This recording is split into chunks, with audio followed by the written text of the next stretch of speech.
그 남은 가족에게도 걱정, 조심 없이, 두려움 없이 지낼 수 있게 편안한 마음을 허락하여 주세요. 우리의 삶을 돌아볼 때 하나님의 깊은 뜻과 말씀을 뜻대로 살지 못한 순간들이 많았음을 고백합니다. 회개하고 또 회개합니다. 주님 용서하시고 죄사하여 주시옵소서. 세상에서 살면서 사람들에게 치이고 다쳐서 주님의 손길로 만져주시사 치료하여 주심을 감사합니다. 5월에는 가정의 달이라 어린이날, 어버이날 여러 날이 있습니다. 기쁘고 즐거워야 하는 날, 아프고 슬픈 마음이 있으니까 그들을 돌보게 하옵시고 먼저 찾아가 주님의 사랑을 전하게 하옵소서.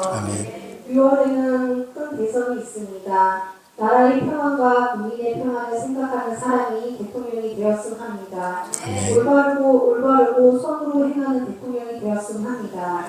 특별히 오늘 말씀을 전하시는 목사님께 성령의 능력을 더하여 주시고 하나님의 말씀을 선포하실 때 우리의 마음과 귀가 열려서 헛들어 듣는 말씀이 아닌 되씹고 뜻을 찾아 강구하는 말씀이 되게 하옵소서.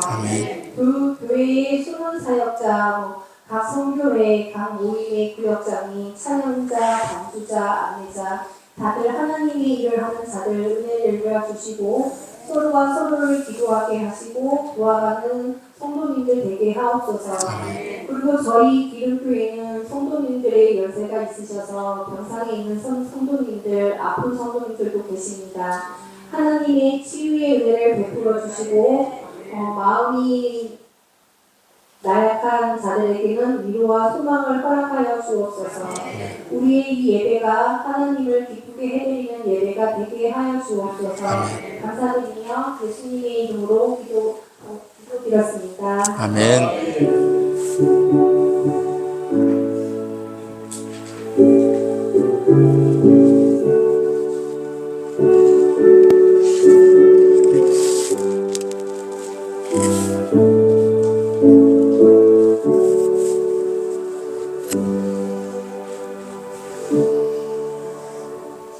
아멘. 감사합니다.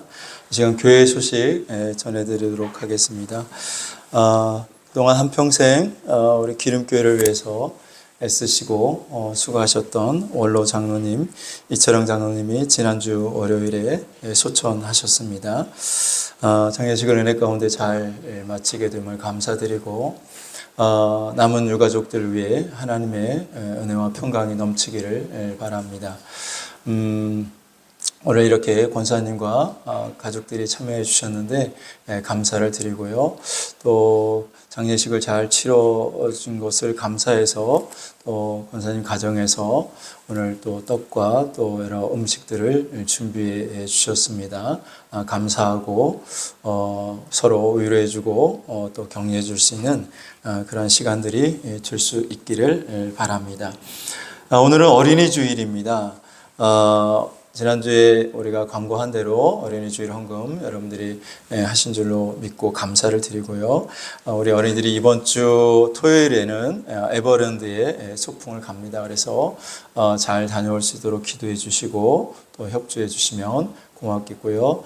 유년주일학교가 아시다시피 이쪽 시골에는 아이들이 없어요. 그래서 다 안중 쪽에서 또 청북 쪽에서 차량 운행해서 이렇게 나오는 아이들입니다. 기도해 주시고 협력해 주셔서 주일학교가 더 부흥할 수 있도록 또 그런 역사가 나타날 수 있도록 함께해 주실 수 있기를 바랍니다. 다음 주는 어버이 주일로 지키고요.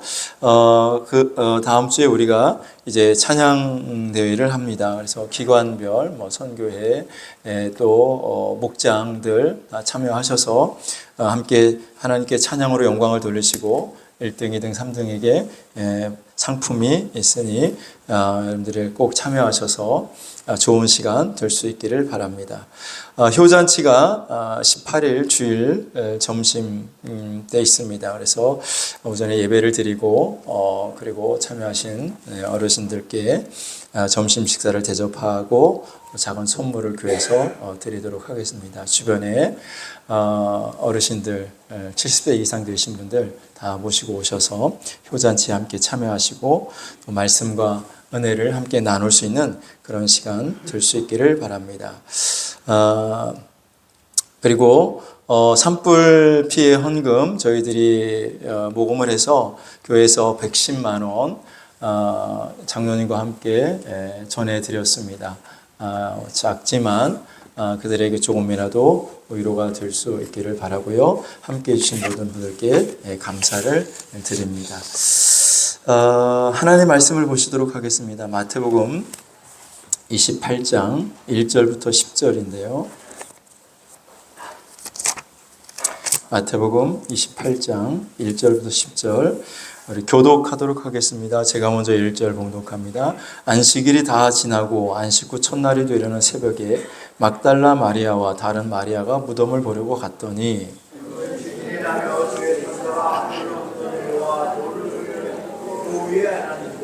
그 형상이 번개 같고 그 옷은 눈같이 희거늘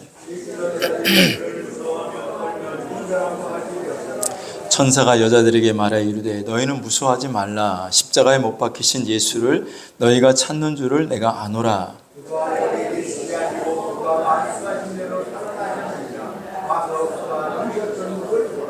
또 빨리 가서 그의 제자들에게 이르시되 그가 죽은 자 가운데서 살아나셨고 너희보다 먼저 갈릴리로 가시나니 거기서 너희가 배우리라 하라. 보라 내가 너에게 일렀느니라 하거늘.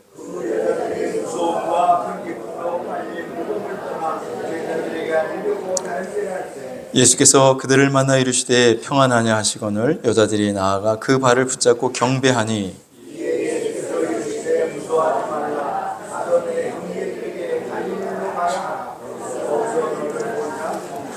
아멘. 우리 찬양 한 장 드리도록 하겠습니다. 주님이 결박당하실 때 우리 찬양 드립니다.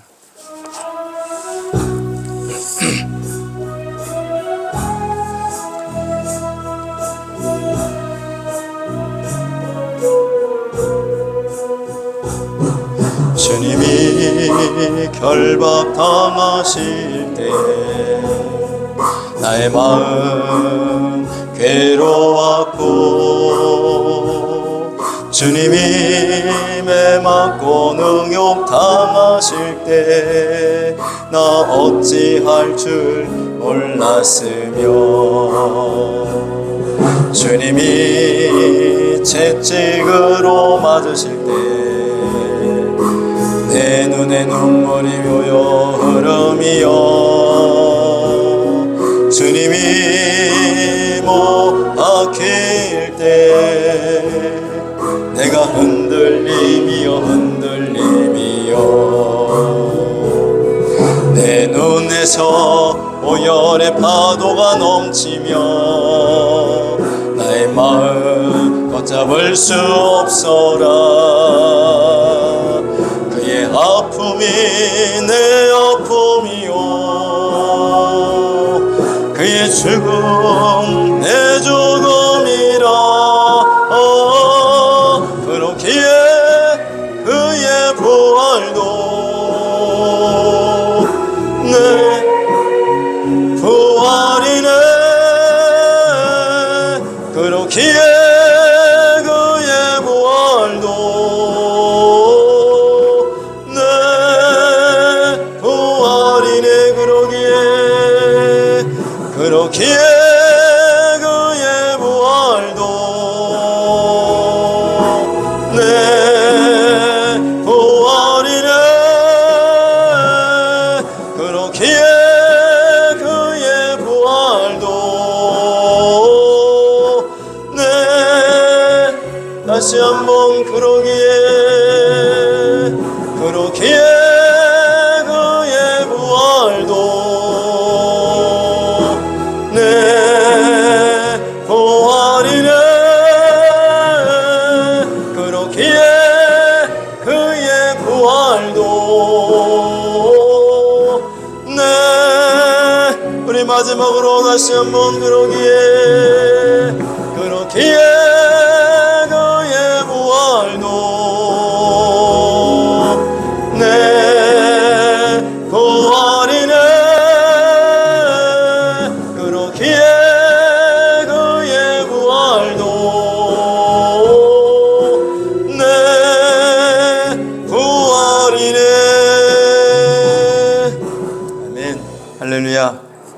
우리 서로 인사하겠습니다. 은혜와 평강이 넘치시기 바랍니다.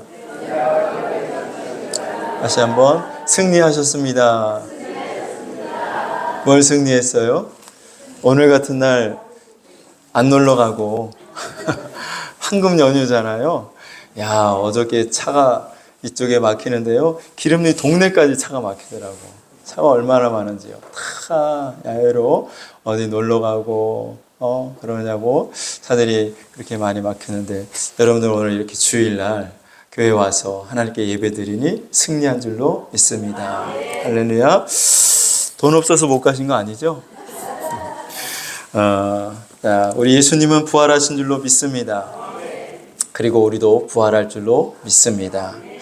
여러분, 예수님의 부활을 역사적 사실로 믿으십니까? 예수님은 실제로 부활하셨다는 것이죠.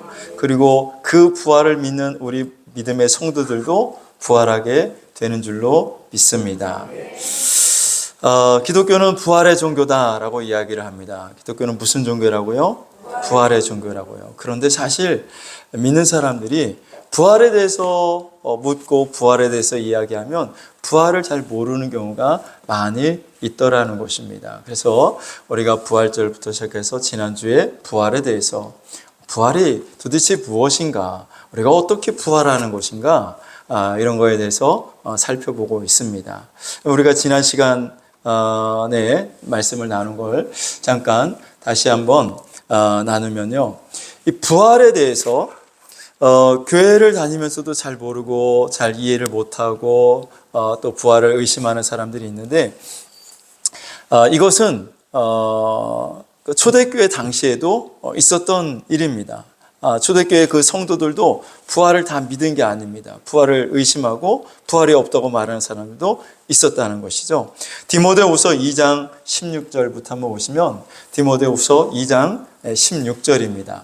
자, 여기 말씀을 보면 같이 한번 읽어볼까요? 시작. 망령되고 헛된 말을 버리라. 그들은 경건하지 아니하며 점점 나아가나니. 자, 교회 안에 망령되고 헛된 말을 하는 사람들이 있어요. 망령되고 헛된 말을 한다라는 것이죠. 그 망령되고 헛된 말이 무엇일까? 17절에 보시면 시작. 그들의 말은 악성 종양이 퍼져나감과 같은데 그 중에 후메네오와 빌레도가 있느니라. 자, 망령되고 헛된 말을 하는 사람이 있어요. 그들이 그런 말을 해. 그들의 말은 악성 종양이 퍼져나간 것 같은데 그 말을 하는 사람들 중에 누가 있냐면 후메네오와 빌레도가 있느니라. 아마 이 후메네오와 빌레도는 그냥 일반 성도가 아닌 것 같아요. 성도들을 가르치고 지도하는 그런 위치에 있었던 사람들인 것 같습니다. 자, 그들의 말이 망령되고 헛된 말이라는 거죠. 그런데 그들의 말이 악성 종양과 같이 퍼져나가고 있다. 그래서 18절에 뭐라고 말씀하냐면 시작.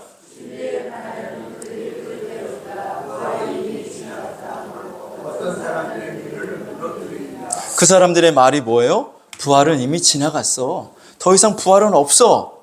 예수 그리스도가 부활했으면 그걸로 끝이야.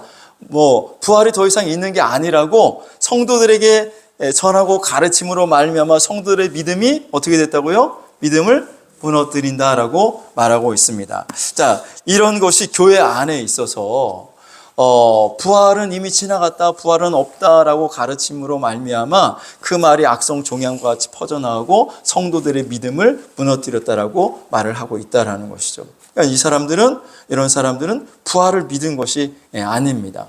또 부활에 대해서 잘못 이해를 하고 있었던 것이죠. 고린도전서 15장 12절 13절을 한번 같이 읽어보시면 시작.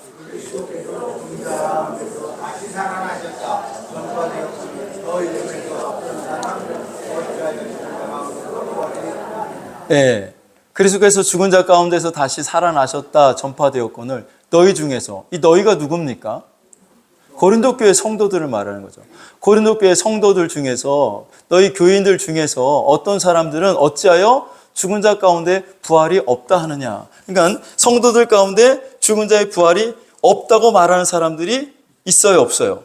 있다는 겁니다. 언제 그랬어요? 초대교회에 그랬어요.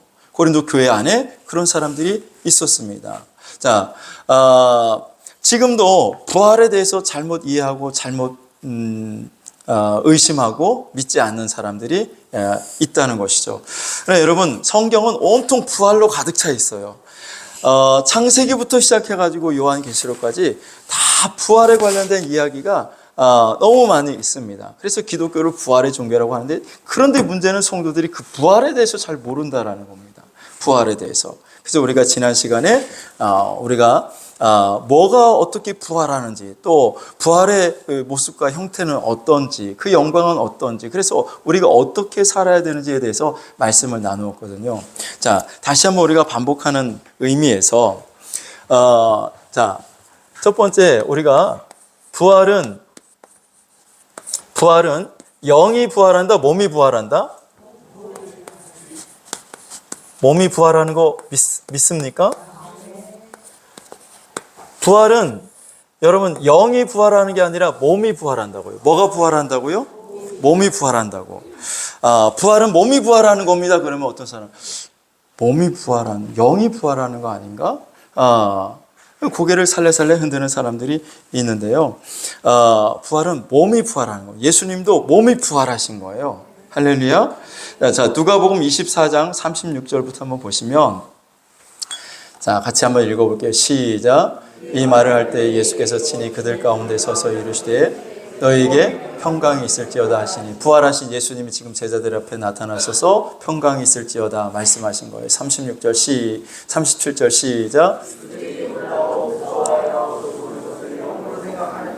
자, 부활하신 예수님이 제자들에게 나타나셔서 뭐라고 말씀하시냐면, 너에게 평강이 있을지어다 그랬어. 그랬더니 제자들이 무서워하고 두려워하는 마음으로 그 예수님을 바라보면서 예수님을 뭐로 생각했어요? 영으로 생각했다는 거예요. 영으로. 저건 영이다 라고 생각을 했는데, 근데 예수님이 뭐라고 말씀하시냐면 38절 시작. 예수께서 이르시되 어찌하여 두려워하며 어찌하여 마음에 의심이 일어나느냐. 39절. 내 손과 발을 보고 나인 줄을 알라. 또 나를 만져보라. 영은 살과 뼈가 없으되 너희 보는 바와 같이 나는 있느니라. 자, 지금 예수님이 부활체로 나타나신 거잖아요. 부활의 몸으로 나타나셨잖아요. 자, 그런데 제자들은 그 부활하신 예수를 보면서 영으로 생각했는데, 예수님이 아니야, 나는 영이 아니야 라고 말씀하시면서 내 손과 발을 봐라. 영은 살과 뼈가 없지만 나는 있느니라. 예수님은 몸으로 부활하신 거예요. 여러분, 우리가 지난 시간에 살펴봤잖아요. 사도신경. 우리가 매일같이 신앙 고백하잖아요. 그 신앙 고백의 맨 마지막 부분에 뭐라고 우리가 믿는다고 고백합니까? 몸의 부활과 영생을 믿습니다 그러잖아요. 사도신경지 한번 띄워줘 보세요. 자, 시간 관계상 앞에는 생략 넘어가세요. 또, 자, 여기 이제 끝부분에 보면 거기로부터 살아있는 자와 죽은 자를 심판하러 오십니다. 나는 성령을 믿으며 거룩한 공개와 성도의 교제와 죄를 용서받는 것과 뭐를 믿어요? 몸의 부활과 영생을 믿습니다. 영의 부활과 영생을 믿는다고 말하지 않고 뭐가 부활한다고요? 몸이 부활한다고. 몸이. 그러니까 썩은 죽어 없어진 그 몸이 다시 부활한다라고 성경은 말하고 있다는 거예요. 할렐루야.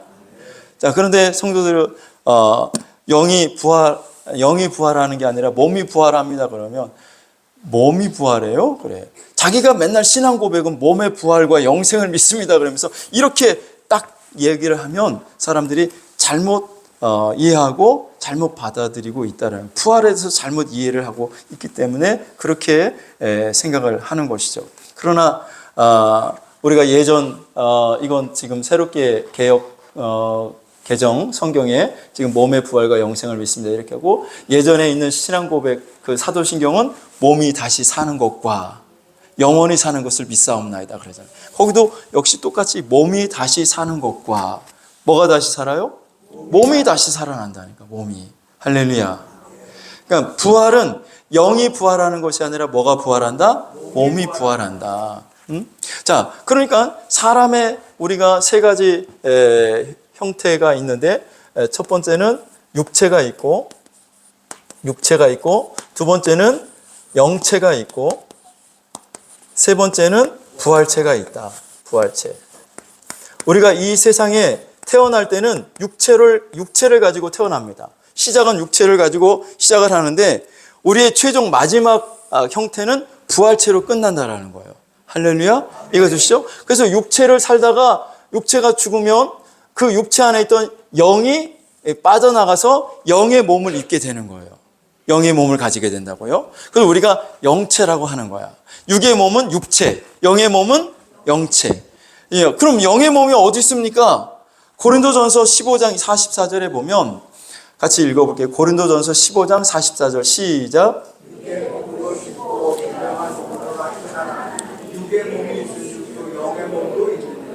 자, 육의 몸이 있은즉 영의 몸도 영의 몸이 있어요, 없어요? 영의 몸이 있다고요. 영의 몸을 우리가 영체라고 하는 거예요. 육의 몸을 육체라고 하고 영의 몸을 영체라고 해요. 자, 영의 몸이 있어요, 없어요? 영의 몸이 있어. 자, 그러면 죽은 사람들, 지금 예수 믿고 죽은 사람들은 영체를 가지고 있단 말이죠. 그 영체를 가지고 낙원에 있어, 낙원에. 어디에? 낙원에. 안 믿는 사람은 음부에 가 있고, 음부에, 낙원과 음부에 지금 가 있단 말이에요. 우리가 부자 나사로 이야기를 잘 알잖아요. 자, 그래서 거지 나사로가 죽어서 어디에 올라가요? 낙원에 가고, 낙원에서 누구의 품에 안겨 있어? 아브라함의 품에. 그러니까 그걸 보니까 낙원에 지금 누가 있는 거야? 아브라함도 있고 나사로도 있고, 또 예수님이 십자가에 죽으실 때 그 한쪽 편에 있던 강도가 나를 당신의 나라에 갈 때 나를 기억해 달라고 했더니 예수님이 그 강도에게 뭐라고 해요? 내가 오늘 나와 함께 낙원에 있으리라. 그 강도도 지금 어디에 있어? 낙원에 있다고, 낙원에. 그러니까 예수 믿고 죽은 사람들은 어디에 가 있느냐? 낙원에 있다는 거예요. 그 사람들은 영의 몸을 가지고 지금 있는 거예요.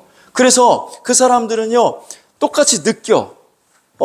고통을 느껴. 편안함을 느껴. 그래서 아브라함 품에 안겨 있는 나사로는 편하게 지금 쉬고 있고, 부자는 어떻게 돼요? 그렇죠. 음부의 그 불꽃 가운데에서 그가 뭐예요? 고통 가운데 있다고 그러잖아요. 몸이 있으니까 느끼는 거야. 할렐루야. 이해가 돼요? 이해가 될 줄로 믿습니다. 이해가 되셔야 되는데, 자, 내가 지금 이해가 안 된다. 그러면요, 자, 예수님을 따르는 무리 가운데에 다 이게 층이 있어. 허다한 무리가 있어. 허다한 무리. 무슨 무리요? 허다한 무리. 그 다음에 그 안에 또 500여 문도가 있어. 그 안에 또 120명의 문도가 있어. 그 안에 70제자가 있어. 70제자. 또 그 안에 또 12제자가 있어요. 12제자. 그 안에 또 핵심 3제자가 있어요. 말씀이 내가 지금 하나도 이해가 안 된다. 그럼 나는 지금 허다한 무리에 속해 있다라고 보시면 돼. 자, 오늘 이 시간에 주의 성령이 여러분 가운데 함께 하셔서 지혜와 계시의 영으로 임하셔서 여러분 이 말씀이 잘 깨달아질 수 있기를 주의 이름으로 축원합니다. 자, 영체가 있다는 거, 영의 몸이 있다고 제가 말하는 것이 아니라 고린도전서 15장 44절에 보니까 육의 몸이 있은즉 영의 몸도 있느니라. 영의 몸이 있다는데 왜 의심을 하냐고. 영의 몸이 있다고 말씀하고 있잖아요. 자, 그 다음에 부활의 몸이 있어요. 부활체. 그걸 우리가 부활체라고 하는데, 누가복음 24장 40절부터 43절까지 같이 읽어볼게요. 시작. 41절.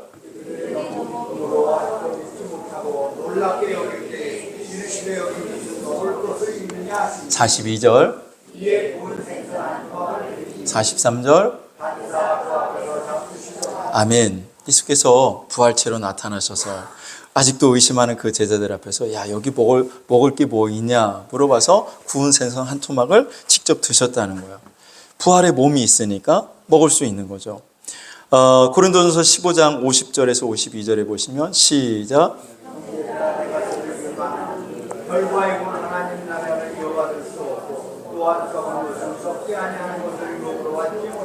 51절.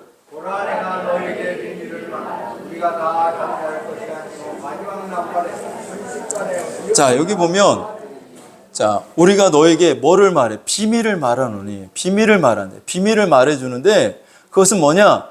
우리가 다 잠잘 것이 아니요. 우리가 다 잠자는 것은 죽어있는 그 상태를 말하는데 계속 죽어있는 상태로 있는 것이 아니라 마지막 나팔의 순식간에 호련이 다 변화가 된다는 거예요. 마지막 나팔에 순식간에 호련이 다 변화되리니 52절 보시면 나팔 소리가 나매 죽은 자들이 썩지 아니할 것으로 다시 살아나고 우리도 변화되리라. 나팔 소리가 날 때 죽은 자들이 썩지 아니할 것으로 다시 살아나고 부활한단 말이에요. 부활체로 다시 살아난다는 거예요. 몸이 다시 살아나는 거죠. 그리고 나서 우리도 변화될 것이다. 이거 언제 일어나냐면 마지막 나팔이 불 때 그런 일이 일어난다. 그 마지막 나팔이 마지막 나팔이 불 때에 그때가 언제냐? 예수님이 이 땅에 강림해 오실 때, 재림해 오실 때. 그러니까 그 예수님이 재림해 오실 때 이 영의 몸을 가지고 있던 자들이 주님과 함께 같이 이 땅에 내려오셔서 부활의 몸으로 내려오고 그 땅에 그때까지 살고 있던 사람들은 변화가 되어서 부활체로 변화되어서 공중에서 우리가 주님을 영접하게 된다. 그것이 데살로니가전서 5장에 나와 있는 말씀이에요. 같이 데살로니가전서 4장을 보시면 13절부터 시작.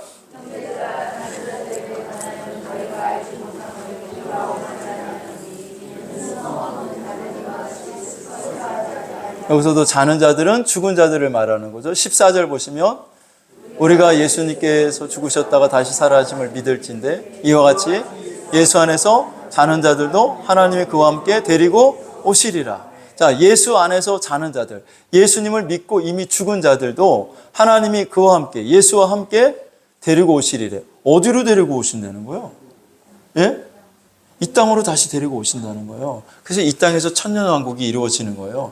데리고 오신다는 거죠. 그러니까 예수님만 혼자서 나팔 소리와 함께 예수님만 혼자서 이 땅에 강림해 오시는 것이 아니라 예수님과 함께 이미 죽었던 자들이 부활의 형상으로 순식간에 다 변화되어서 그들이 주님과 함께 이 땅에 오는 줄로 믿습니다. 그와 함께 데리고 오시리라. 15절 보시면 시작. 우리가 주의 말씀으로 너에게 이것을 말하노니 주께서 강림하실 때까지 우리 살아남아 있는 자도 자는 자보다 결코 앞서지 못하리라. 16절 주께서 호령과 천사장의 소리와 하나님의 나팔 소리로 아까 고린도전서 15장에 말했던 그 나팔 소리로 친히 하늘로부터 강림하시리니 그리스도 안에서 죽은 자들이 먼저 일어나고 17절 그 후에 우리 살아남은 자들도 그들과 함께 구름 속으로 끌어올려.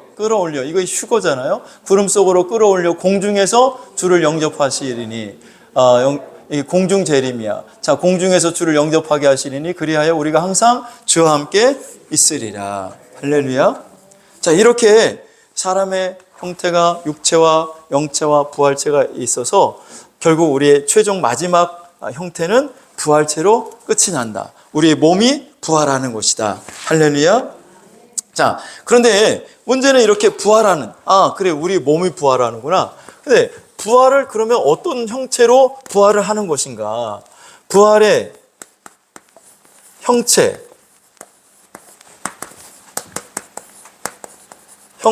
그리고 부활의 영광이 같다, 다르다? 예. 다 다르다. 같아요, 달라요? 다르다. 어떻게 알아요? 성경이 그렇게 말씀하고 있으니까. 성경이 말하고 있으니까. 자, 우리가 예전에 천주영 그 선교사, 그분이 와가지고 천국 지옥 간증 집회 했잖아요. 그때 천국에 가보니까 사람마다 집이 다 같아요, 달라요? 다 다르다는 거죠. 어떤 사람은 성과 같은 커다란 집에서 사는 사람이 있고 어떤 사람은 조개 껍데기 같은 데서 사는 사람도 있대잖아요. 여러분, 성에서 살래? 조개 껍데기에서 살래요?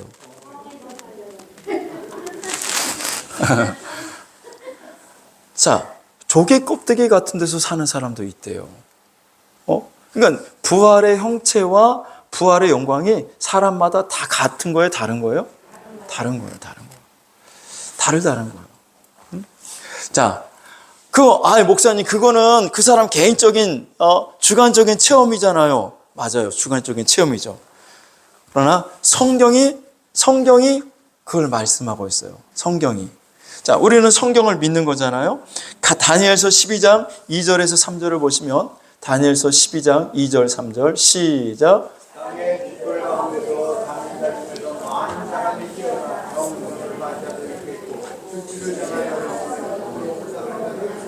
아멘. 땅의 티끌 가운데서 자는 자 중, 이 자는 자는 죽은 자들을 말하는 거죠. 죽은 자 중에서 많은 사람이 깨어나 부활한단 말이에요. 죽음에서 부활해서 영생을 받는 자도 있겠고 수치를 당하여서 영원히 부끄러움을 당할 자도 있을 것이며. 자, 그러니까 죽어서 부활을 하는데 어떤 사람 부활했는데 수치를 당하여 영원히 부끄러움을 당한대. 영원히 부끄러움을 당해. 부활은 했는데 영원히 부끄러움을 당해. 부끄러운 부활을 한 거죠. 자, 3절을 보시면 3절 시작.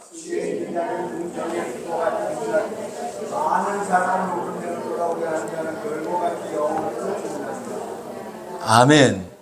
자, 여기 보면 이 사람은 많은 사람을 옳은 대로 돌아오게 한 사람은 별과 같이 영원토록 빛나리라. 영원이라고 했어요. 영원. 아까 2절에도 영원히 부끄러움을 당할 것이고 3절에도 영원토록 빛나리라. 그러니까 한 번 부활한 그 부활체의 모습을 가지고 영원히 사는 거야. 그러니까 부활한 모습이 계속 변화가 되는 게 아니에요. 한 번 내가 부활한 그 부활의 모습을 가지고 영원히 사는 것이죠. 그러니까 한 번 부활할 때 내가 부끄러운 부활을 한 사람은 영원히 부끄러운 삶을 사는 것이고, 별과 같이 빛나는 부활을 한 사람은 영원히 별과 같이 빛나는 부활을 하고 영원히 그렇게 살아가는 것입니다. 자, 고린도전서 15장에 보면 이걸 조금 더 자세하게 설명을 해놨어요. 고린도전서 15장 35절 읽어보겠습니다. 시작.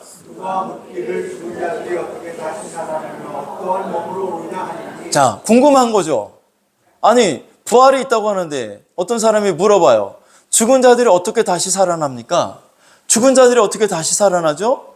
어떠한 몸으로 옵니까? 죽은 자들이 다시 살아나면 어떤 몸으로 그 사람들이 살아납니까? 라고 물어본 거예요.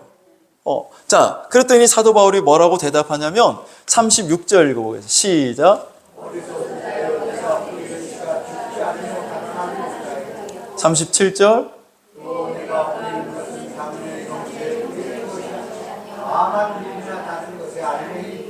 38절.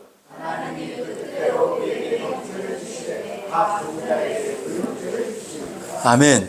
자, 부활을 믿지 않고, 죽은 자가 어떻게 부활합니까? 그랬더니, 어리석은 자야.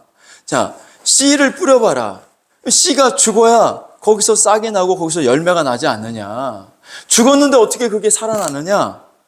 사람도 죽으면 어떻게 살아납니까? 라고 말하지만, 씨를 보면 씨가 죽었는데 거기서 생명이 나오는 것처럼 죽었어도 그 죽은 다음에 부활이 있다라고 말씀을 하고 있는 거예요. 할렐루야. 자, 그러면서 형체. 자, 씨가 여러 종류의 씨가 있는데 그 씨를 뿌리면 나중에 거기서 각기 다른 형체가 나오잖아요. 할렐루야. 근데 그 형체를 누가 주셨다는 거야? 하나님이 주셨다는 거야. 하나님이 그 뜻대로 다 그 형체를 주셨다는 것이죠. 자, 지금 뭐에 대해서 질문했더니 이런 말을 하는 거예요? 죽은 자의 부활, 어떻게 죽은 자가 다시 살아나고 죽은 자의 몸이 어떻게 되겠습니까? 라고 물어봤더니 이런 대답을 했어. 그 다음에 39절에 보시면 시작. 육체는 다 같은 육체가 아니요 하나는 사람의 육체요 하나는 짐승의 육체 하나는 새의 육체요 하나는 불꽃의 육체. 40절. 하늘에 속한 형체도 있고 땅에 속한 형체도 있으나 하늘에 속한 것과 땅에 있고 땅에 속한 것과 영광이 있다. 자, 첫 번째는 어떻게 사람이 죽었는데 다시 살아납니까? 살아난 사람의 몸의 형태는 어떻습니까? 라고 물었더니 첫 번째 대답은 씨를 가지고 설명했어요. 씨를 가지고. 두 번째는 짐승을 가지고 설명한 거예요. 하늘에 있는 형체, 땅에 있는 형체, 물속에 있는 물고기 형체가 다 다르지 않느냐? 다 달라요? 같아요? 다 다르죠? 다 다르죠? 자, 그리고 하늘의 영광이 따로 있고 땅에 속해 있는 영광이 다 따로 있지 않느냐. 영광도 다 다르지 않느냐. 그러면서 41절에 보면 시작. 해의 영광이 다르고 달의 영광이 다르며 별의 영광도 다른데 별과 별의 영광이 다르도다. 다 달라. 그러니까 형체도 다르고 영광도 다 달라. 자, 그러면서 42절에 결론적으로 이렇게 말합니다. 시작.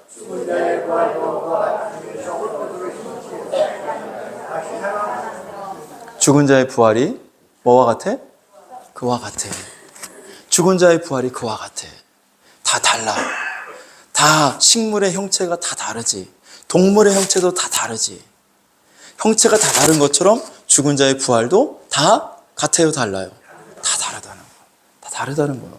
자, 영광도 아까 다니엘서에 말씀하고 있는 것처럼 부끄러운 그런 부활을 하는 사람이 있는가 하면 별과 같이 빛나는 부활을 하는 사람도 있어요. 영광이 다 다르다는 거예요.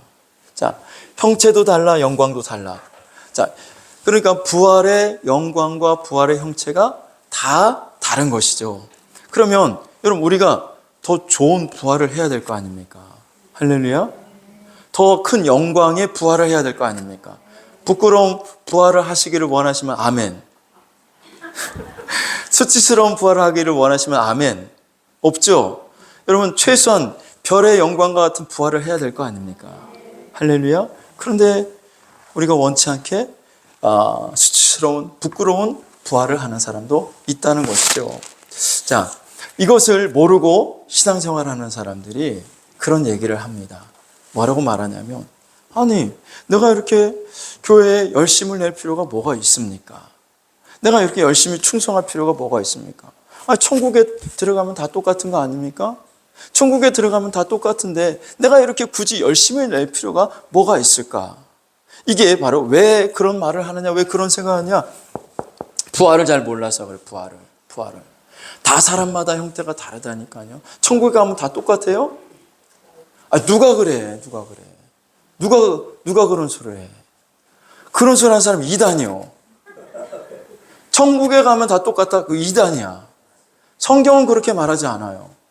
우리 고 이철영 장로님이 수천하셨는데, 여러분 천국에 가면 이철영 장로님은 상이 클까 작을까?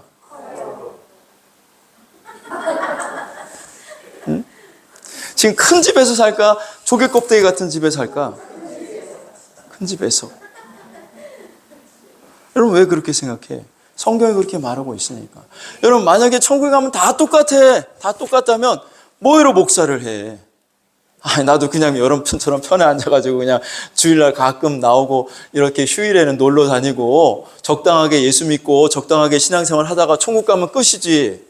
안 그래요? 근데 똑같은 게 아니라니까. 똑같은 게 아니라고. 주님도 말씀하시잖아. 의를 위하여 박해를 받은 자가 상이 있다. 할렐루야. 나로 말미암아 너희를 박해하고 너희를 욕하고 또 거짓으로 너희를 거슬러 모든 악한 말을 할 때에는 너에게 복이 있나니 기뻐하고 즐거워하라. 하늘에서 너희의 상이 큼이라 작음이라. 큰 상을 받는 사람도 있고 작은 상을 받는 사람도 있고 상을 못 받는 사람도 있고. 할렐루야. 다 다른 거야. 누가 같대? 그러니까 여러분들이 주를 위해서 수고하고 헌신하고 애쓰는 그것이 쓸데없는 짓이야? 아니에요. 쓸데없는 짓이 아니야. 여러분들이 죽은 다음에 부활하면 여러분 부활의 영광이 크다는 거예요. 이 세상에서는 못생겼어도 괜찮아. 부활 때는요 아름답고 멋지게 부활하는 거예요. 할렐루야. 키 작은 사람, 여러분, 난 키가 작은데 걱정하지 마셔. 부활할 때는 좋은 모습으로 부활해. 이 땅에서 여러분들이 주를 위해서 살아갈 때 그런 일이 일어나는 겁니다. 그래서 이 부활에 대해서 정말 확신하고 믿는 사람들은 이렇게 산다고 그랬잖아요. 부활을 위해서 심는다고 했잖아요. 부활을 위해서 심는다. 뭐를 위해서 심는다? 네, 부활을 위해서 심어.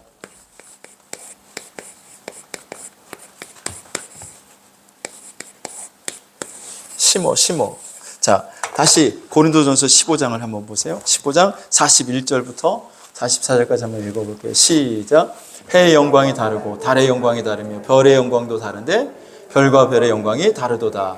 42절. 죽은 자의 부활도 그와 같으니 썩을 것으로 심고 썩지 않을 것으로 다시 살아나며 심는단 말이야.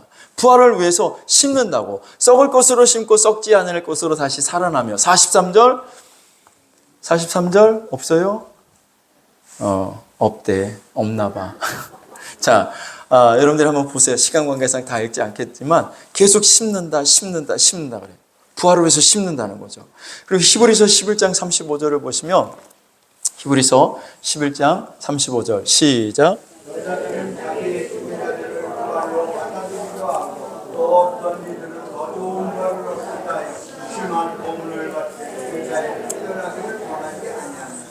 우리 교회 평생 표어가 더 좋은 부활을 위해요. 더 좋은 부활.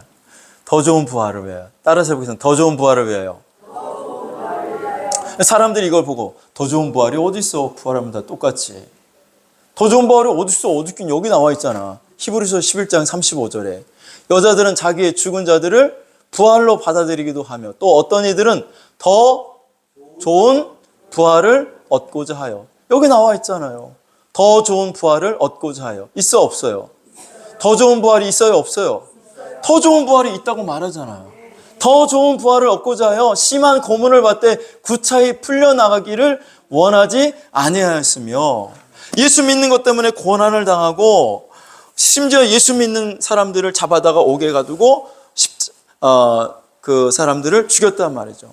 그래서 초대교회 당시 순교하는 사람들이 많이 있었고 지금도 저 팔레스타인 또 파키스탄 뭐 이런 쪽 그 무슬림이 강성한 그런 쪽에 가면 예수 믿는다는 것 하나 때문에 집에서 쫓겨나는 것뿐만 아니라 맞는 것뿐만 아니라 심지어는 죽인단 말이에요. 아버지가 자식을 죽인단 말이에요. 자식이 아버지를 죽인단 말이죠. 자, 그런데 이 사람들은 더 좋은 부활이 있다는 것을 확신하기 때문에 심한 고문을 받았지만 구차히 풀려나기를 원하지 않았다는 거죠. 네, 고난받다가 죽으면 더 좋은 부활을 얻을 수 있기 때문에. 할렐루야. 이게 부활을 진짜 믿는 사람이에요. 진짜 부활을 믿는 사람이야. 부활에 대해서 모르고 부활을 안 믿는 사람들은 여러분 고난이 오잖아요. 다 도망가지. 예수 믿는데 핍박이 와요. 다 도망가죠.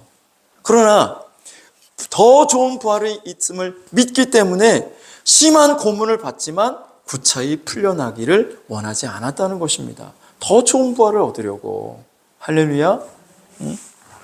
교회에서 조금 힘든 일을 시킨다고 막 불평하고 원망하면 돼요? 안 돼요? 왜 원망하는 거예요? 왜 불평하는 거예요?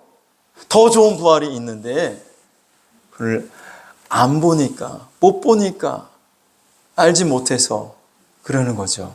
여러분, 더 좋은 부활이 있다는 거죠.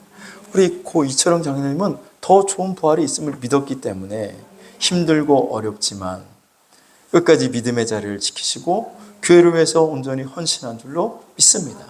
더 좋은 부활을 위해서 달려가는 거예요. 할렐루야. 자, 이게 이제 지난주까지 우리가 했던 설교고 오늘 제가 여러분들에게 드리고 싶은 말씀은 시간이 자, 오늘 여러분에게 드리고 싶은 말씀은 자, 이렇게 우리가 죽은 다음에 부활하잖아요. 할렐루야. 사람마다 부활의 형체와 영광이 다 다르잖아요. 우리는 더 좋은 부활을 위해서 달려가야 되죠. 할렐루야. 근데 그 부활은 죽은 다음에만 있는 게 아니다라는 거예요. 죽은 다음에만 있는 게 아니라 이 땅에서도 부활이 있다는 거예요. 그래서 우리가 삶의 부활이다 그랬어요. 삶의 부활. 무슨 부활? 삶의 부활. 예수님이 십자가에 죽으시고 무덤 속에 들어가셨어요. 무덤 속에 3일을 있으시죠. 자, 그리고 부활하셨어요. 자, 이 과정이 우리가 인생을 살아가면서 이런 과정이 있다는 것이죠. 삶의 부활이 있어요. 삶의 부활. 그러면 이 무덤이 무엇이냐? 우리가 실제로 육체가 죽는 무덤이 아니라 우리가 살아가면서 삶의 무덤이 있어. 삶의 무덤. 어떤 사람은 가정이 무덤이 될 수가 있고 어떤 사람은 뭐 배우자가 무덤이 될 수가 있어. 아이 그 새끼 만나가지고 내가 진짜 인생 꼬라박았다. 배우자 때문에 배우자의 무덤, 또 자녀, 자식 때문에 평생을 무덤 속에 사는 사람이 있어. 또 어떤 사람은 건강, 질병 때문에 질병의 무덤. 또 어떤 사람 물질, 돈 때문에 이 물질의 무덤 속에 갇혀 있는 사람입니다. 자, 사람마다 형태는 다르지만 여러 가지 무덤 속에 사람들이 갇혀서 살고 있는 거죠. 인생을 살아가면서 여러 가지 고통과 고난과 또 그런 그 아픔이 있다라는 것은 내가 지금 이 무덤에 지금 들어가 있다라는 거. 가정 때문에, 자녀 때문에, 배우자 때문에, 질병 때문에, 물질 때문에, 여러 가지 환경 때문에 내가 지금 힘들고 어렵다. 앞이 캄캄하고 정말 답답하고 아무것도 내 힘으로 할 수 없는 그러한 형편에 있다. 지금 내가 무덤 속에 갇혀 있다. 무덤 속에. 자, 에스겔서, 우리 시간이 없으니까 에스겔서 37장 11절부터 한번 보시면 같이 한번 읽어볼게요. 시작.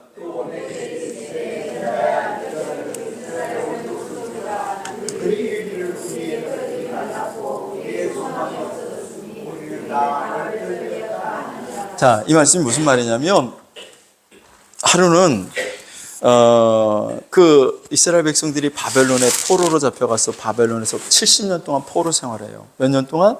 70년 동안. 그들에게 무슨 소망이 있겠어요? 무슨 기쁨이 있겠어요?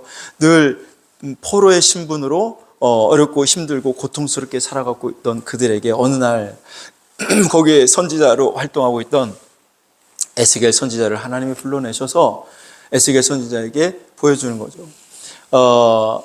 그 골짜기가 있는데 그 골짜기에 마른 뼈들이 가득 차 있는 그런 환상을 하나님 보여주시면서 저 뼈들이 살아날 수 있겠느냐? 물어봐요. 그러니까 에스겔 선지자가 그것은 하나님께서 아실 것입니다. 근데 하나님이 그 뼈들에 대해서 대언하라고 말씀하시는 내용이 이제 지금 기록이 되어 있는 거예요. 자, 12절에 보시면 시작. 그러므로 너는 대언하여 그들에게 이르기를 주 여호와께서 이같이 말씀하시기를 내 백성들아 내가 너희 무덤을 열고 너희로 거기에서 나오게 하고 이스라엘 땅으로 들어가게 하리라. 자, 여기 보면 자, 무덤을 열고 그랬어요. 내가 너희 무덤을 열고 너희로 거기에서 나오게 하고 이스라엘 땅으로 들어가게 하리라. 지금 이스라엘 백성들은 바벨론에서 70년 동안 포로 생활을 하고 있는 상태입니다. 그런데 하나님은 그 바벨론에서 포로 생활하고 있는 그 상태에 있는 이스라엘 백성들을 무덤에 지금 표현하고 있어요. 그들이 지금 무덤에 들어가 있다. 무덤에 들어가 있다는 거. 이해가 되십니까? 그들이 무덤에 들어가 있는데 하나님이 이스라엘 백성들을 이제 70년 바벨론 포로 생활에서 그들을 해방시켜 주시고 그들을 자유하게 하셔서 이스라엘 땅으로 돌아오게 만드신다는 것을 내가 이제 무덤을 열고 그들을 이스라엘 땅으로 내가 다시 돌아오게 하겠다라고 하나님 말씀하고 있다는 거죠. 자, 그러니까 지금 이스라엘 백성들 여기 무덤을 열고 그랬는데 이게 무덤에서 나오는 게 부활이잖아요. 부활. 자, 부활인데 그런데 이스라엘 백성들이 지금 실제로 무덤 속에 죽어 있는 상태가 아니란 말이에요. 실제로 무덤 속에 죽어 있는 상태가 아니라 그들의 상태는 지금 어떤 상태예요? 바벨론에 70년 동안 포로 생활하고 있는 상태란 말이야. 그러니까 그 삶의 그 환경을 보시고 하나님은 저들이 지금 무덤 속에 들어가 있다. 근데 하나님이 그들을 다시 포로에서 귀환하도록 하는데 그것을 하나님은 내가 무덤의 문을 열어서 그들을 다시 이스라엘 땅으로 돌아가게 하도록 하겠다라고 말씀하신 거예요. 자, 그러니까 실제 죽은 것은 아니지만 하나님이 그들의 삶을 보시고 무덤 속에 있다고 말씀하시고 무덤을 열어서 그들을 건져내시겠다고 말씀하시는 것이 바로 무엇이냐? 이건 죽은 다음에 부활이 아니라 이 땅에서의 삶의 부활을 말하고 있다는 거예요. 이해가 되셔요? 삶의 부활. 그러니까 우리도 이스라엘 백성들은 지금 이스라엘 백성들의 무덤은 바벨론이야, 바벨론. 응? 근데 사람마다 무덤이 다 다르다고. 어떤 사람은 가정이 무덤이고 어떤 사람은 배우자가 무덤이야. 평생 그 배우자 한 사람 때문에 어려움을 겪어요. 어떤 사람은 자녀. 어떤 사람은 질병 때문에 병원에 가도 고칠 수가 없대. 약을 먹어도 치료가 안 돼. 그 무덤 속에 있는 거예요. 자, 그런데 하나님이 그 무덤을 열어주신대. 그 무덤을 여는 사람은 하나님이야. 내가 아니라. 이스라엘 백성들이 야, 우리 독립하자. 더 이상 우리가 이 바벨론에 포로로 잡혀 있으면 안 되지 않느냐? 다시 우리가 예루살렘으로 가자. 그래서 그들이 바벨론과 싸워서 거기서 그 사람들이 힘을 합쳐가지고 독립운동을 해가지고 나가는 것이 아니라 하나님이 무덤의 문을 열어주셔야 그들이 나갈 수 있는 거죠. 그래서 고레스 왕에게 하나님이 감동을 주셔가지고 이스라엘 백성들을 보내라고 하잖아요. 강권적인 하나님의 역사에 의해서 고레스 왕이 이스라엘 백성들을 야, 너희들 너네 땅으로 돌아가라고 선포를 하게 되는 거예요. 하나님이 여러분의 무덤의 문을 열어주시기를 주님의 이름으로 축원합니다. 할렐루야. 자, 빨리빨리 갈게요. 자, 그러면 이 무덤이 언제 시작이 됐어? 언제 시작이 됐어? 아담 때.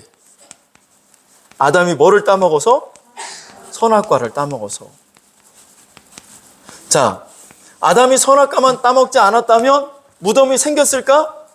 안 생겼죠. 하나님이 아담에게 뭐라고 말씀하셨습니까? 이 에덴 동산에 있는 모든 나무의 실과는 네가 다 먹어도 좋은데 동산 중앙에 있는 선악을 알게 하는 나무의 열매는 따먹지 말아라. 만약에 그것을 따먹는 날에는 반드시 죽으리라 그랬어요. 반드시 죽으리라. 그런데 결국 아담은 따먹었어요? 안 따먹었어요? 따먹었죠. 따먹어서 죽었어. 죽으니까 그때부터 뭐가 생겨? 무덤이 생긴 거예요. 무덤이. 자, 그러니까 무덤의 출처가 어디냐? 결국 아담이 선악과를 따먹은 이 행위 때문에 인간에게 무덤이 찾아왔다는 것이죠. 그러면 이 무덤에서 나오는 방법은 뭐냐? 선악과를 반납하는 거야. 뭐를 반납해? 선악과를 반납하는 거예요. 그 선악과를 반납하신 분이 바로 예수 그리스도시요. 예수 그리스도. 예수 그리스도는 로마서에 보면 아담이 오실자의 모형이라고 했고 오실자가 바로 예수 그리스도잖아요. 그리고 고린도전서에 보면 예수님을 마지막 아담이라고 말씀하고 있는데 잠깐 말씀 한번 살펴볼게요. 로마서 5장 14절 빨리빨리 읽겠습니다. 시작.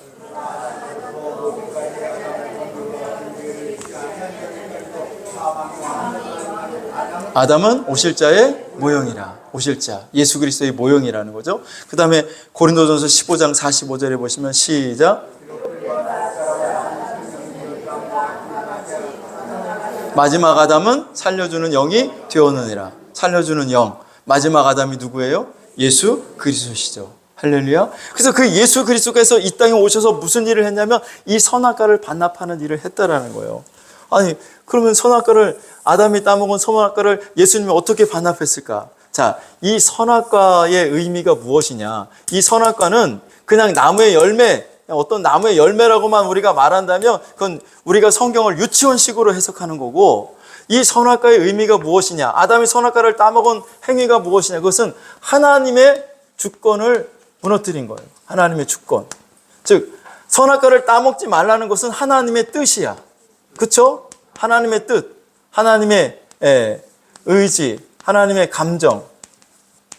자, 이것을 선악과를 따먹음으로 말미암아 아담이 무너뜨리고 하나님의 뜻 위에 자기의 뜻을 세우고 하나님의 의지 위에 자기 의지를 세웠다라는 거죠. 그러니까 선악과를 따먹지 말라, 먹지 말라라는 것이 하나님의 뜻이고 하나님의 의지입니다.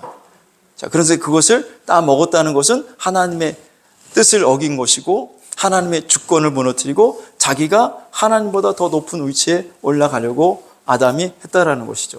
자, 그러니까 무슨 말이냐? 선악과를 따먹는다는 것은 내가 지금 하나님의 뜻에 순종하지 않고 하나님의 의지대로 살지 않고 내 마음대로 내 뜻대로 살고 있는 것은 아담이 처음 선악과를 따먹은 행위와 똑같은 행위를 내가 지금 하고 있다는 거예요. 그 사람에게 찾아오는 것이 무엇이냐? 무덤이라는 거예요. 무덤. 왜 우리에게 무덤이 찾아와? 내 마음대로 사니까, 내 뜻대로 사니까, 내 생각대로 내 방법대로 사니까. 하나님의 주권을 무시하고 하나님의 뜻과 하나님의 의지와 하나님의 감정대로 살지 아니하고 내 마음대로 내 뜻대로 내 의지대로 사니까 그 사람에게는 하나님이 무덤 속에 그 사람을 집어넣는다. 왜? 무덤 속에 왜 집어넣어? 그 사람을 죽이려고 하는 게 아니라 그 사람이 가지고 있는 그 선악과를 반납시키려고. 그래서 예수님은 골고다 십자가에 죽으시기 전에 어떻게 하셨어요? 겟세마네 동산에서 하나님 앞에 기도하시잖아요. 예수님은 피를 2번 흘리셔. 골고다 십자가에서 한번 흘리시고 겟세마네 동산에서 땀이 땅에 떨어지는 핏방울과 같이 되도록 기도하시죠. 거기서 흘리신 피. 자, 근데 거기서 예수님이 무슨 기도를 하시는 거예요? 아버지요, 아버지요. 할 수만 있거든 이 잔을 내게서 옮기시옵소서. 그러나 내 원대로 마옵시고 아버지의 원대로 되기를 원하나이다.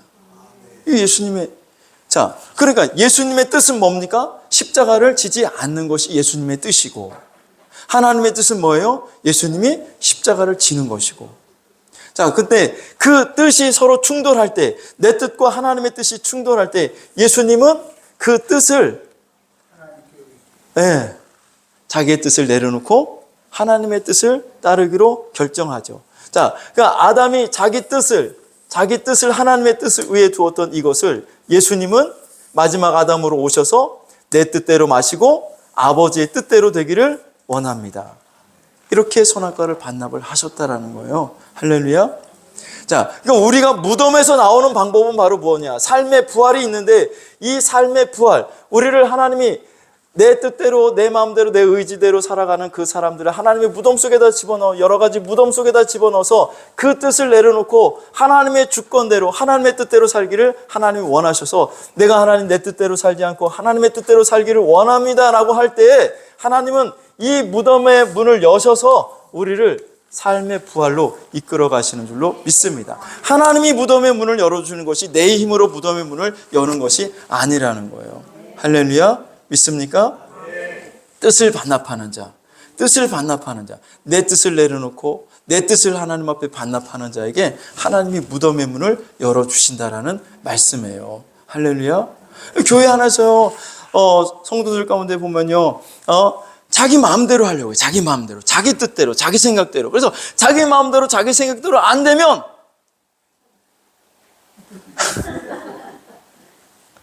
안 되면 자기가 해야 할 일도 안 해. 자기 생각이 안 맞는다고. 자기 마음에 안 든다고. 그러나 교회 안에는 내 뜻이 있으면 안 돼. 내 의지가 있으면 안 돼요. 교회 안에는 오직 하나님의 뜻만 있어야 돼. 하나님의 뜻. 누구의 뜻? 하나님 아버지의 뜻만 있어야 되는 거예요. 자기 감정 좋을 때, 기분 좋을 때는 막 목사님 하면서 온갖 일을 자기가 다 할 것처럼 얘기하다가 기분 조금만 상해잖아요. 그러면 행 해가지고요. 무서워 죽겠어 내가. 무서워 죽겠어. 그런 사람을 하나님이 부활시키는 것이 아니라 그런 사람은 하나님이 무덤 속에 넣는다고요. 목사님 나는 내 마음대로 살았는데 나 무덤 속에 안 갇혔는데 걱정하지 마. 조금 있으면 들어갈 테니까. 자, 이 삶의 무덤에서 여러분 다 나오시기를 주님의 이름으로 축원합니다. 삶의 부활은 뜻을 반납할 때에 나타나는 거예요. 뜻을. 내 마음대로, 내 방식대로, 내 감정대로 사는 것이 아닙니다. 근데 이것이 말처럼 쉽지가 않아요. 예수님도 그 뜻을 반납하는데 땀방울이 땅에 떨어지는 핏방울과 같이 되도록 기도하셨어요. 여러분 기도하실 때 다 내 뜻대로 되옵소서라고 하잖아. 하나님 이 기도 안 들어주면 하나님 나 교회 안 나갈 거예요. 협박까지 하잖아. 내 뜻을 이뤄달라고 기도하잖아요. 그러니까 무덤에서 못 나오는 거야. 무덤에서. 여러분 시간이 지나서 더 길게 설명 못 하는데 다음 시간에 제가 더 말씀을 드릴게요. 내 뜻대로 마옵시고 아버지의 뜻대로 되기를 원합니다. 하나님의 주권을 세워드릴 수 있는 여러분이 되시기를 바라고요. 부활에 대해서 우리가 설명을 드렸어요. 죽은 다음에 부활도 있지만 이 땅에서의 삶의 부활도 있다. 할렐루야. 그 삶의 부활까지 여러분들이 다 이뤄가시기를 주님의 이름으로 축원합니다. 우리 주님이 결박당하실 때 한번 찬양 드리시고 함께 기도하도록 하겠습니다. 아픈 사람들은 아픈 부에 손을 얹고 또 문제 있는 사람은 가슴에 손을 얹고 함께 기도하도록 하겠습니다.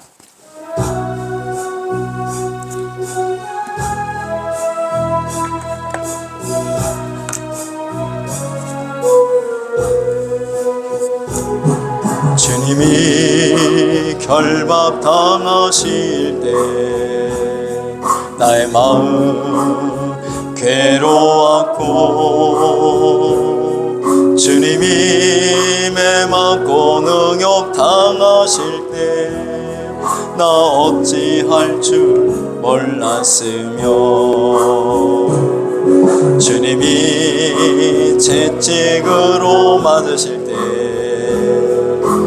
내 눈에 눈물이 고여 흐름이여 주님이 목 박힐 때 내가 흔들림이여 흔들림이여 내 눈에서 오열의 파도가 넘치며 나의 마음 걷잡을 수 없어라 그의 아픔이 내 아픔이요 그의 죽음 내 죽음이라 그렇기에 그의 부활도 내 부활이요 그렇기에 그의 부활도 내 부활 다시 한번 그러기에 그의 부활도 내 부활이네 그렇기에 그의 부활도 네 다같이 주여 삼창하시고 통성으로 기도합니다. 주여 주여 주여 할렐루야. 살아계신 아버지 하나님 오늘 우리에게 아버지 부활의 영광을 허락하여 주시옵소서. 더 좋은 부활을 향하여 달려갈 수 있는 자들 되게 하여 주옵시며 아버지 하나님 우리가 이 땅에 살아갈 때에도 삶의 부활이 일어나기를 원합니다. 무덤 속에 있는 자들을 건져내 주시옵소서. 우리의 무덤의 문을 하나님 열어 주시옵소서. 이스라엘 백성들이 바벨론의 포로로 잡혀가 있을 때 하나님 그들의 무덤의 문을 열어 주셨듯이 오늘 가정의 무덤에서 아버지 자녀의 무덤에서 아버지 하나님의 의자의 무덤에서 물질의 무덤에서 질병의 무덤에서 아버지 하나님 그 무덤의 문을 열어 주시사 아버지 하나님 우리를 건져 주시옵소서. 자유케 하여 주시옵소서. 그리스도 예수 안에서 해방을 누리게 하여 주시옵시고 그리스도 예수 안에서 참된 안식을 누리게 하여 주옵시며 좋은 부활을 할 수 있도록 아버지 이 땅에서도 삶이 부활할 수 있도록 하나님 은혜를 베풀어 주시옵소서. 하나님 도와주옵소서. 오늘도 아버지 하나님 예수 그리스도의 십자가의 벌을 의지하며 기도하는 자들에게 아버지 하나님 치료의 역사가 일어나기를 원합니다. 모든 질병은 너시는 예수의 이름으로 명하노니 떠나갈지어다. 예수 그리스도의 십자가의 벌로 머리부터 발끝까지 아버지 하나님 만져주시고 덮어주시사 아버지 하나님 깨끗이 고침받게 하시고 모든 문제가 해결받을 수 있도록 도와주시옵소서. 우리가 하는 일이 영통하게 하여 주옵시고 평탄할 수 있도록 하나님 은혜를 베풀어 주시옵소서. 주님 역사하여 주시옵소서.